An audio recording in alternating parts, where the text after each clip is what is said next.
Due to the graphic nature of this program, viewer discretion is advised. East of Los Angeles, a calm holiday weekend is shattered by a devastating explosion. A neighborhood is destroyed.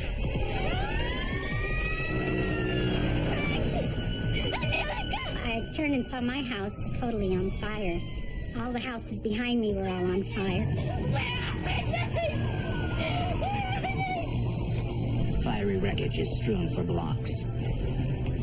Investigators must discover why this airliner crashed and find a way to stop it from ever happening again.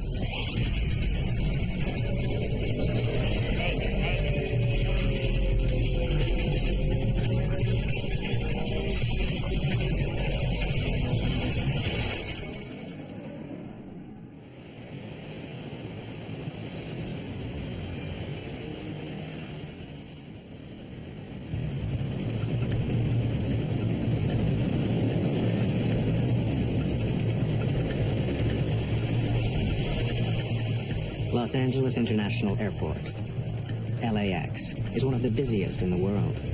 It's used by 40 million passengers each year. More than 1,500 planes take off and land every day. It's August 31st, 1986, Labor Day weekend.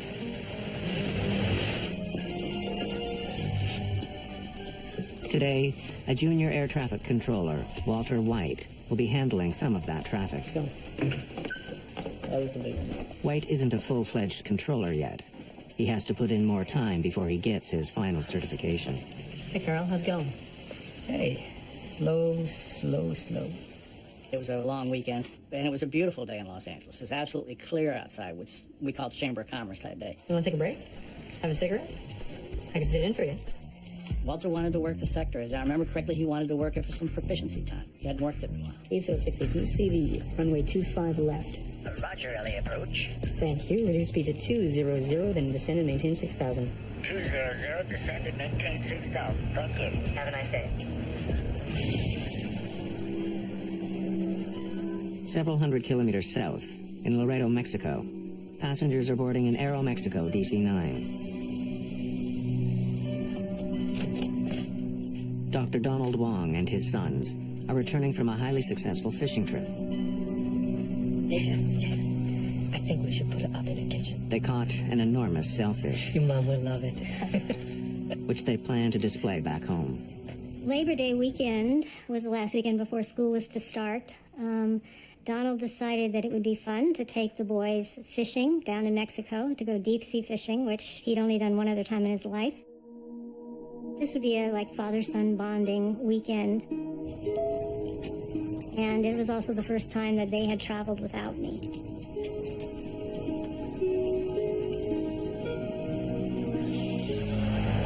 Just east of LA, the suburban city of Cerritos wakes up slowly.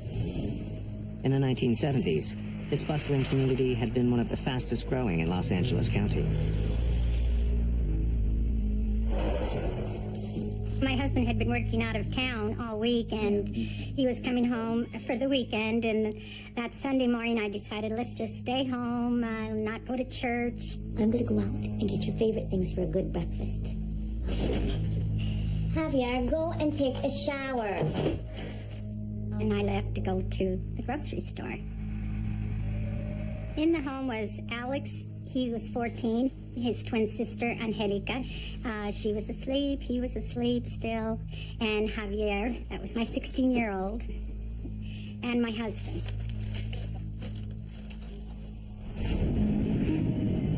As Estrada leaves on her errand, Aeromexico Flight 498 is just 20 minutes from LA. Captain Antonio Valdez-Prom is acting as co-pilot as they approach the city. First Officer Jose Valencia is piloting this leg of their journey. Ready when you are, Captain.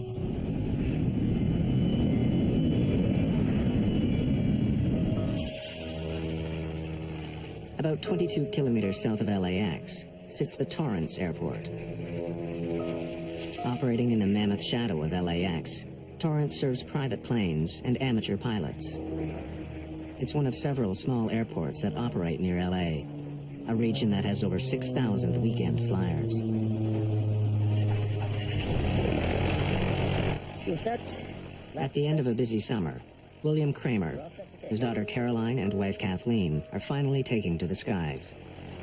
Piper 4891. Clear for takeoff. Good morning, Piper 4891. This is Torrance Tower. You're clear for takeoff from runway 5. They're heading to Big Bear Lake, Rolling tower. about 200 kilometers northeast. A meticulous man, William Kramer is an executive for an engineering company. 6 years ago, at the age of 47, Kramer bought his first airplane, a stylish and swift Piper Cherokee.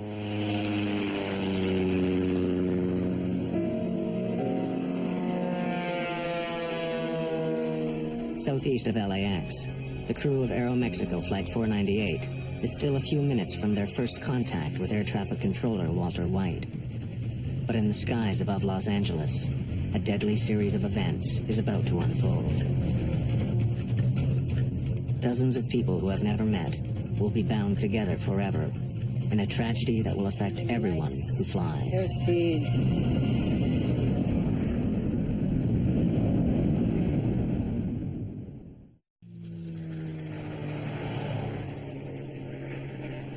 August 31st, 1986.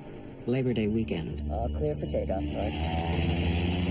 Just south of Los Angeles, William Kramer and his family are finally on their way for a long-awaited holiday. Okay. Just an hour to go, we're in Big Bear Lake. As the Torrance Airport recedes behind him, Kramer begins climbing to 3,000 meters on his way northeast to Big Bear Lake. Several kilometers away, a half-full DC-9 from Mexico is approaching Los Angeles International Airport. PSA 1765, 12 plus, 1 mile southbound. It's not a busy morning, and one by one, arrivals controller Walter White guides his planes in safely. At 11:47 a.m., he gets his first call from Aeromexico Flight 498. Los Angeles approach. Good morning. This is Aeromexico 498. Aeromexico 498, Los Angeles approach. 25 left, final approach course. Do you have information uniform? The jet is now officially inside what's known as the Terminal Control Area, or TCA. Sometimes referred to as the birdcage, the TCA is a complex piece of three-dimensional airspace around the airport. It's restricted airspace that's normally found around heavily congested airports or hub airports where the traffic density is extremely high and you need to control the access into and out of that airspace. As the Aeromexico plane descends, William Kramer and his family continue climbing.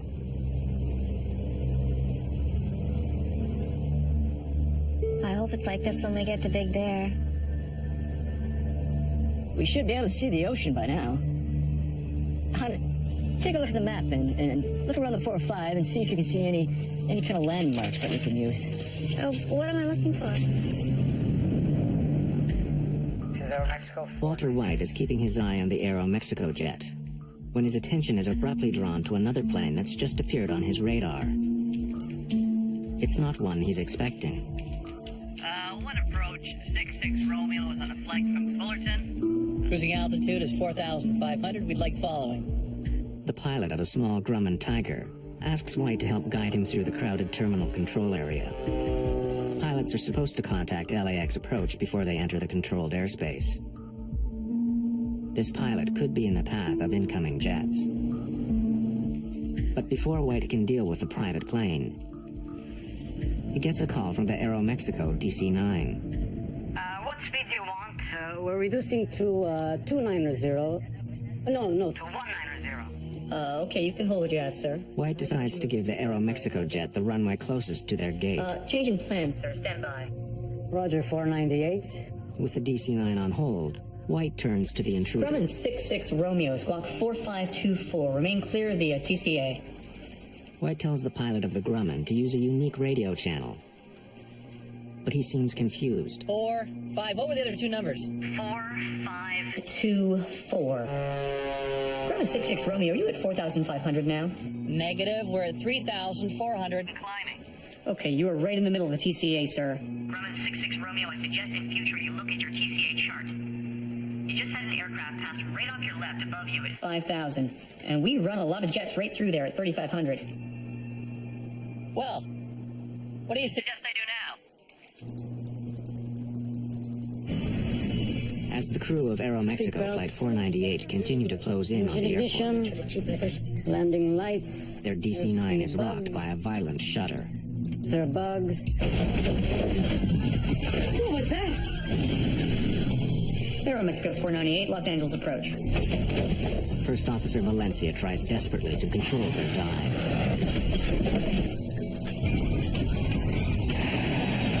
Aeromexico 498. Los Angeles approach. Just can't breathe.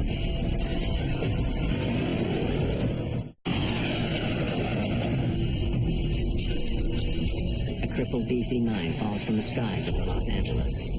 Fighting to control their jet, the captain and first officer have no idea what's happened to their plane.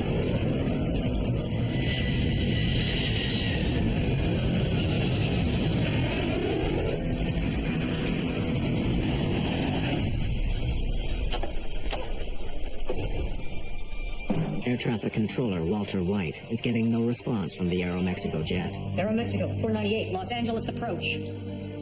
and now he can't find it on his radar screen. I'm sitting there talking with the two departure controllers and not really thinking. I hear Walter say something like, I think I lost one. Aeromexico 498, Los Angeles approach. Where was Aeromexico? At this point, we weren't absolutely sure what had happened. White calls to an incoming jet for help. American 333 Heavy. Why don't you take a look around at 11 o'clock? I just lost contact with a DC-9. Let me know if you see anything down there, please. 11 o'clock, 5 miles. What altitude? He was last assigned 6. He's no longer on my radar scope, American 333 Heavy. Okay, I see a very large smoke screen off on the left side of the aircraft, about 11 o'clock.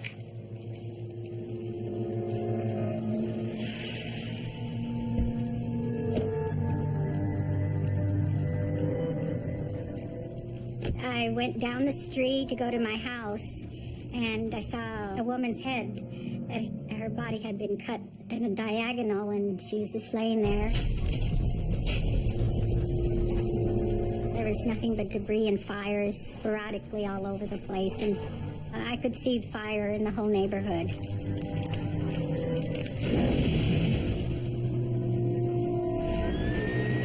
Nearby, an engine from a local fire station had been on a training exercise, led by Fire Captain Larry Hamilton. All of a sudden, one of the firemen tapped me on the shoulder and said, "There's a big column of smoke, off to our left." So I picked up the mic and made a guess at the address. Responding to a large fire north of 91, north of Carmenita. I came back and said, "Well, we've got a report of an airliner down." So I upgraded the response to basically triple what I initially asked for. I'm calling for a third alarm and 2 air squads east of 183 in Carmenita.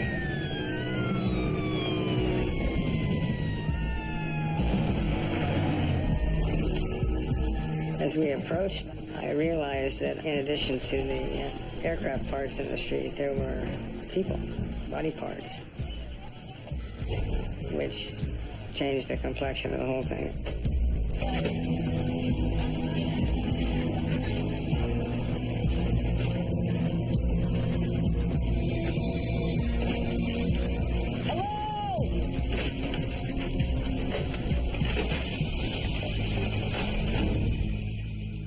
At Los Angeles approach, Walter White, deeply shaken by the crash, is relieved of duty.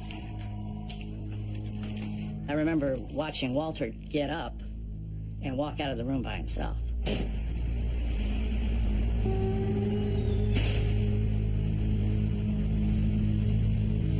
And, something inside of me was just, saying, this is not right, this is not right. Somebody's got to go with him. Tony, he can't go out alone. I could have been sitting there just as easy as him. And I don't know if I'd have done anything different than he did.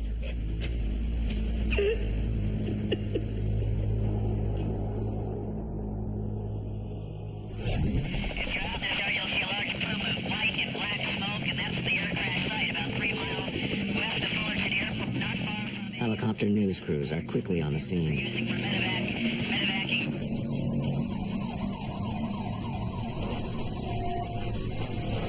There was a lot of fire in front of me, and my house was just totally on fire. Frank! Angelica! Angelica! And I saw my neighbor. Where are they? I said to her, Rose, where's my family? What happened? And she goes, oh, honey, your family's in here. They're over here. We're looking for you. And within myself, all I could do was thank God that they were safe and sound.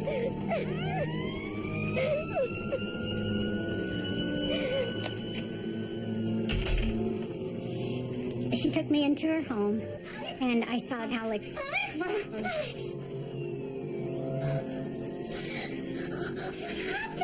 Where's Angelica? Where's Angelica? Where's Xavier? Where's Mama? I don't know, Mom. I'm sorry. And he started crying right away and said, Mom, I'm sorry. I'm the only one that came out alive. And all I could do was hug him.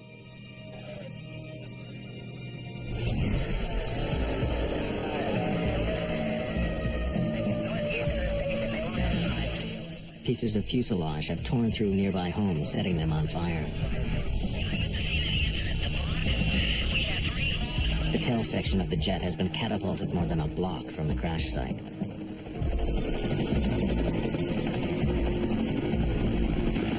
Hello? Is there anybody in here?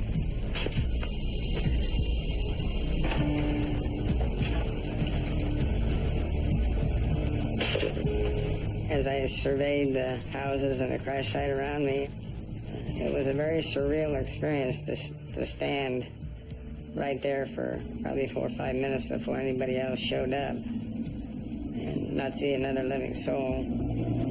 I have got wreckage all over the place. There are no survivors, just fatalities. You know, I dealt with death on 1 or 2 or 3 people in a residential fire, but never a whole airliner full of people.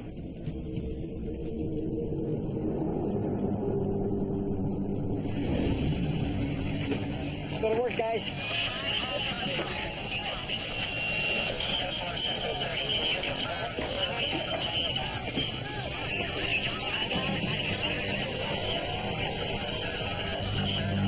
I don't think I ever saw a whole human being. Given the job of finding body parts and wrapping them or covering them with yellow rescue blankets. No matter where it was, ever so small or whatever, you know, a hand or a torso or a leg or whatever, that became life to us. It was treated with respect.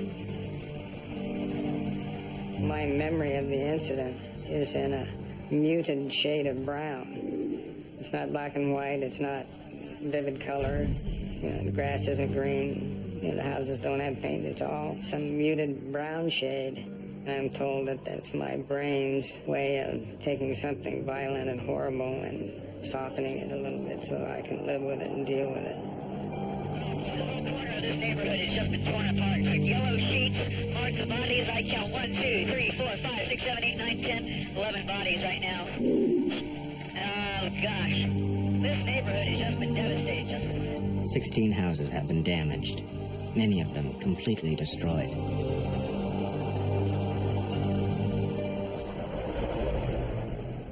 At Los Angeles International Airport, Mary Wong is waiting for her husband and 2 young sons. You know, you're thinking, customs might take a little while, but about maybe 12:20 or 12:30, I started seeing a man walk around with a pack on his back with a green cross. We were taken up to a lounge upstairs, and on the elevator up, I looked at the man and I said, they're dead.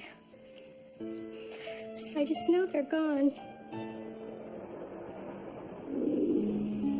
In Cerritos, emergency workers are shocked by another grisly discovery. In the playground of a local school, they find the wreckage of a Piper Cherokee Archer. Remarkably intact, the plane's canopy is sliced off. Its 3 occupants are found still belted into their seats. William Kramer and his family are dead.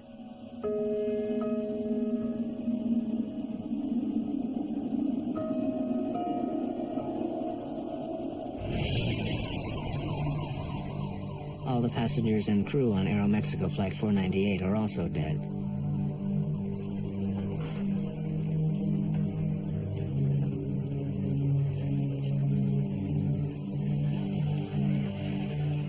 Another 15 people on the ground have been killed. It's a horrifying situation. 2 planes have crashed into a California neighborhood. Something's gone terribly wrong in the skies above one of the busiest airports in the world. Now, investigators have to find out exactly what's happened. On the last day of August in 1986, a lazy Labor Day weekend is shattered by an enormous explosion.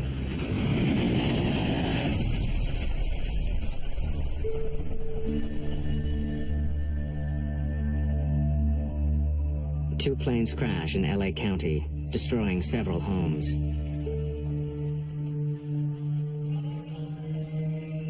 It is a grisly scene. Bodies are scattered throughout a devastated neighborhood.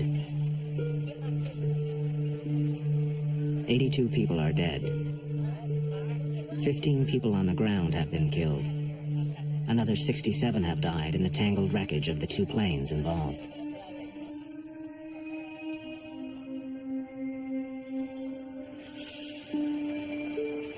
Investigators from the National Transportation Safety Board arrive that night. They include experts in human performance, flight systems, and air traffic control.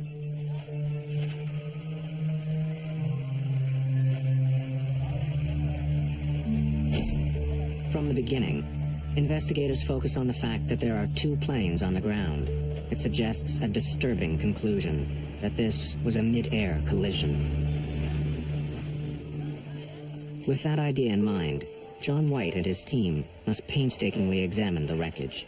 It's more of now documenting where the major pieces were and then looking at the pieces to see if you can determine how the aircraft, at what angle the aircraft may have come together at. Propeller marks on the tail of the DC-9 and paint from the Piper Cherokee reveal how the planes crashed. It looks like the Piper collided at the tail section of the DC-9. This can't be. To piece together the tragedy, investigators examine the DC-9's flight data recorder. It helps them pinpoint the exact location and altitude of Aeromexico Flight 498. The DC-9 was inside the terminal control area, the restricted airspace of the Los Angeles airport. It was right where it was supposed to be. But the Piper Cherokee was also inside the TCA. With all of the jets taking off and landing at LAX, private planes must first get permission to enter this area. Piper 4891, all clear for takeoff, Torrance. William Kramer was a newcomer to Los Angeles, but investigators learned that he was well aware of the limits imposed by the TCA. He knew that it was restricted airspace. And in the cockpit of Kramer's Cherokee, the Confirmation, investigators find a map of the terminal control area.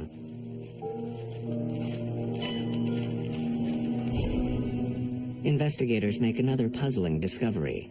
They learn that Kramer's proposed flight plan took him from Torrance to Long Beach, then up to Ontario, and finally to Big Bear Lake, at a cruising altitude of 3,000 meters. That plan keeps him well out of the TCA.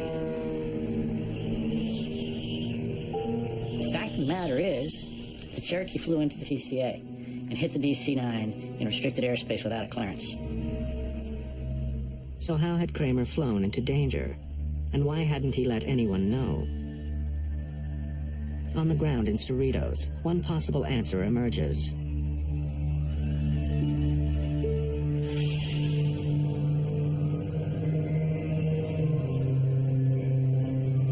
Are you all right, Bill? Yeah, I'm fine. Heart disease runs in Kramer's family, and the initial autopsy results show a major blockage.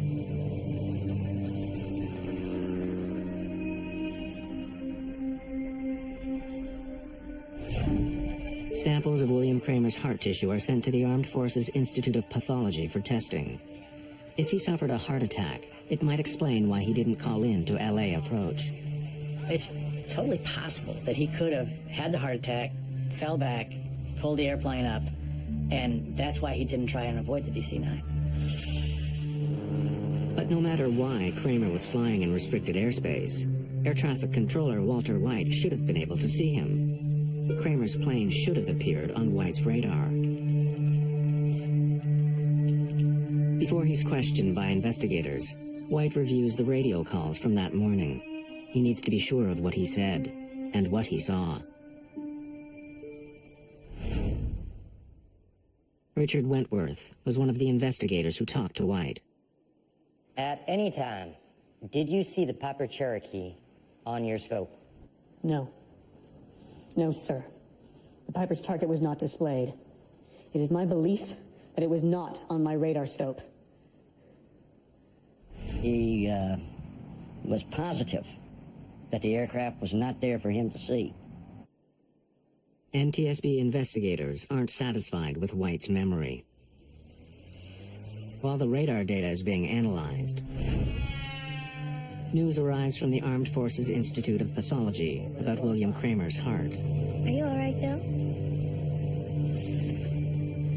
Results from a detailed study of his body show that while he had advanced heart disease, William Kramer was not fighting a heart attack before the collision. Investigators must find another explanation for why the Kramer's flight went into the Los Angeles terminal control area. While he had submitted a flight plan, small planes like Kramer's Cherokee don't have sophisticated instruments.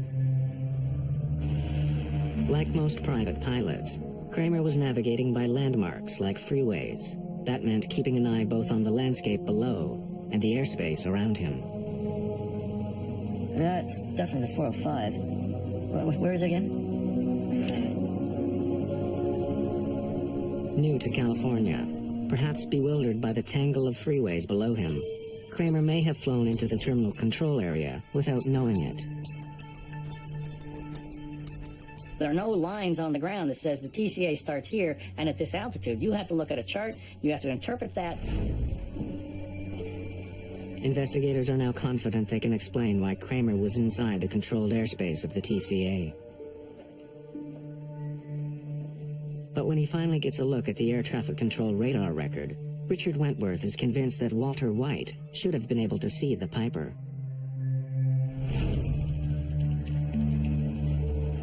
We were able to determine that the aircraft that collided with Aeromexico was there to be seen.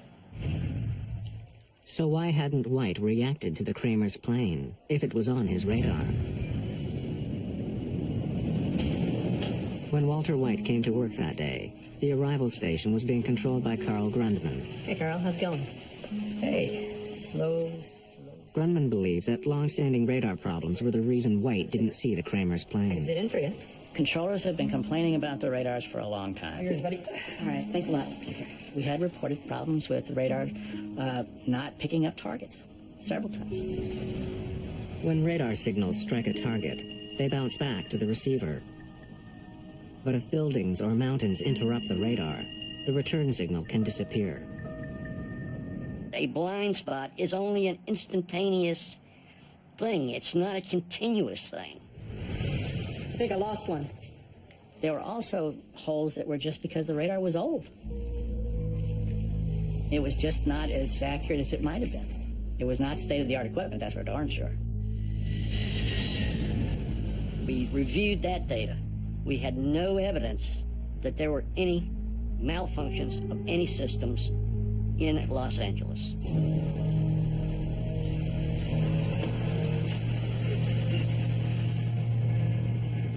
There is another possible explanation. If the Cherokee had appeared on the radar, White still could have missed it. Investigators focus on the other plane in the sky that day, the Grumman Tiger. Private planes are required to contact air traffic control if they're entering the terminal control area. But the Tiger was already deep into the TCA before it radioed Walter White. One approach, 66 Romeo is on a flight from Fullerton. Cruising altitude is 4,500. We'd like following. Grumman 66 Romeo, are you at 4,500 now. Negative, we're at 3,000. 400 and climbing. Okay, you are right in the middle of the TCA, sir. There was an aircraft that was east of the airport, which he became involved in. That was what they called a violator. Grumman 66 Romeo. I suggest in future you look at your TCA chart. You just had an aircraft. The problem with the conversation between the controller and the pilot of the Grumman is that it went on too long. Why were you so mesmerized by the Grumman? I thought he posed a risk. This occurred during a critical time at which the two aircraft to the southwest of his display, which was the Aeromexico and the Cherokee, were merging. But even if the Cherokee signal did appear on White's radar, and even if he had seen it, investigators discover that White still would not have had all the information he needed. Radar signals only show controllers that a plane is in range. Transponders on planes can broadcast other information, including height and speed. But at the site of the Cherokee wreckage, investigators discover the plane's transponder is a basic model. It only sends out information on the plane's direction. It provides no information about the plane's altitude. So these controllers were pretty much used to seeing a little triangle which represented a VFR aircraft with no altitude readout, traversing all over the place. And unless they learned firsthand from the pilot, they had an expectation that the aircraft would not intrude into that airspace. Grumman 66 Romeo Squawk 45... Investigators believe that White's divided attention, perhaps made worse by an older radar system, explains why he never warned the DC-9 of the danger posed by Kramer's Cherokee. Find any landmarks that we might be able to use as a visual.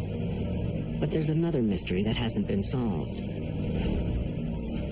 Studying the radar records from the day, NTSB investigators are startled by what they find. Neither the crew of the DC-9 nor the pilot of the smaller Cherokee took any evasive action before the crash. Both pilots appear completely unaware of each other. Definitely 405. Why hadn't the pilots of either airplane reacted? Visibility was over 20 kilometers. How could two planes collide in the clear blue sky?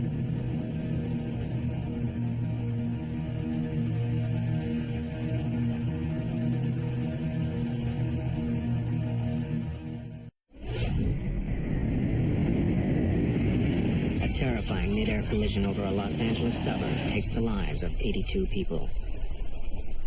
The day of the disaster, the sky was clear. A major question in the investigation has become, why didn't the two planes take action to avoid the collision? The radar information paints a puzzling picture.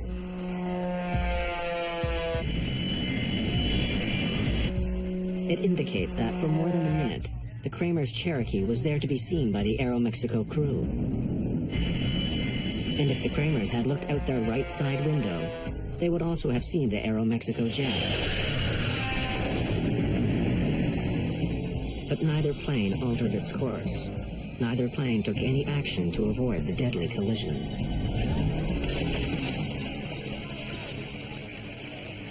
Investigators believe that if William Kramer was indeed lost, and using the highways as a guide, he might never have seen the approaching DC-9. The window he would have been looking out was the pilot's window, but the DC-9 was coming from the other direction. For the crew of the DC-9, the very size of the much smaller Cherokee could have prevented them from seeing the plane before it was too late. In some cases, when a small aircraft is closing very rapidly, by the time the aircraft becomes large enough for you to easily see it, it's almost too late to avoid the collision. The design of the cockpit windshield may also have contributed to the disaster. It's possible that during part of the approach, at least for one of the pilots, the aircraft was actually behind the center post, and unless the pilot moved his head back and forth to clear that airspace, unless he had a reason to do that, it's possible the aircraft was obscured during part of the time in which he might have had a chance of seeing the other aircraft. Ignition. The disaster over Cerritos revealed several tragic weaknesses in the air traffic control system. One of the most glaring was that pilots could not be relied on to see and avoid each other. They'd need new technology to keep a mid-air collision from happening again.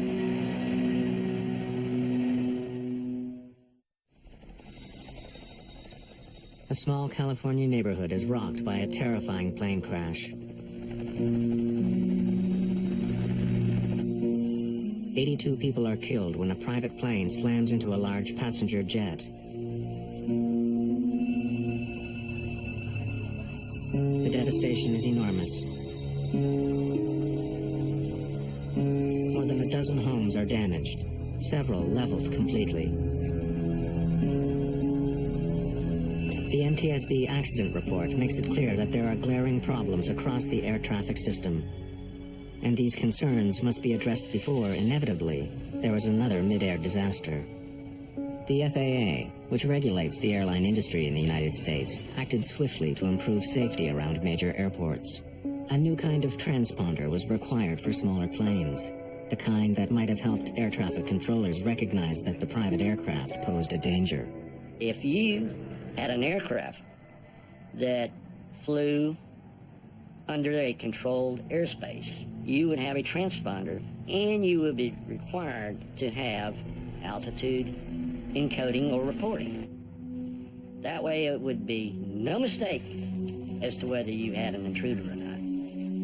A new system called Mode C Intruder was also developed to warn air traffic controllers. Mode C Intruder is an automated program that is now incorporated in all our major radar facilities, that if an aircraft should inadvertently intrude, the controller will now be given a visual and an oral alert, thus giving him time to provide a timely warning to the pilot. Seatbelts, engine ignition. Even for the most diligent pilot, the old strategy of see and avoid had serious limitations. Those limitations would be addressed by the most important innovation of all. The major technological innovation that came out of the Cerritos midair was the congressional mandate that all air carrier aircraft operating within the United States would be outfitted with TCAS, Traffic Collision and Avoidance System. John Andrews worked on the team that developed TCAS. The TCAS collision avoidance system, which was under development, quite possibly could have prevented this accident. TCAS gives the pilot a traffic advisory at 45 seconds before the potential collision. Hey, Maria. Everything okay back there? And then at approximately 25 seconds or so before the potential collision, a resolution advisory is given to actually tell the pilots to climb or descend to avoid the altitude of the other aircraft. See.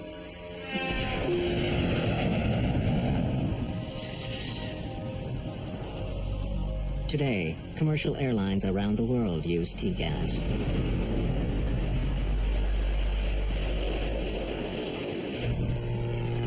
The pilot of the Grumman Tiger, the so-called third pilot, whose actions may have played a part in the crash, was eventually charged for flying into controlled airspace in a careless and reckless manner.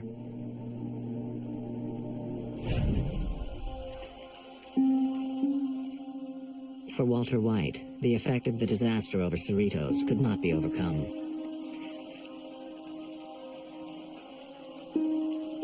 Walter came back to the TRACON, and I think it was probably a month or so later. And I can't give you exactly how long he stayed there, but it wasn't very long. And he just got up and said, no, thank you.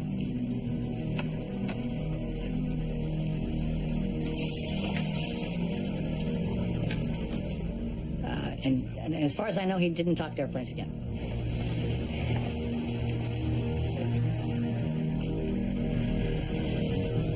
Within a year of the incident, the old radars at LAX were replaced.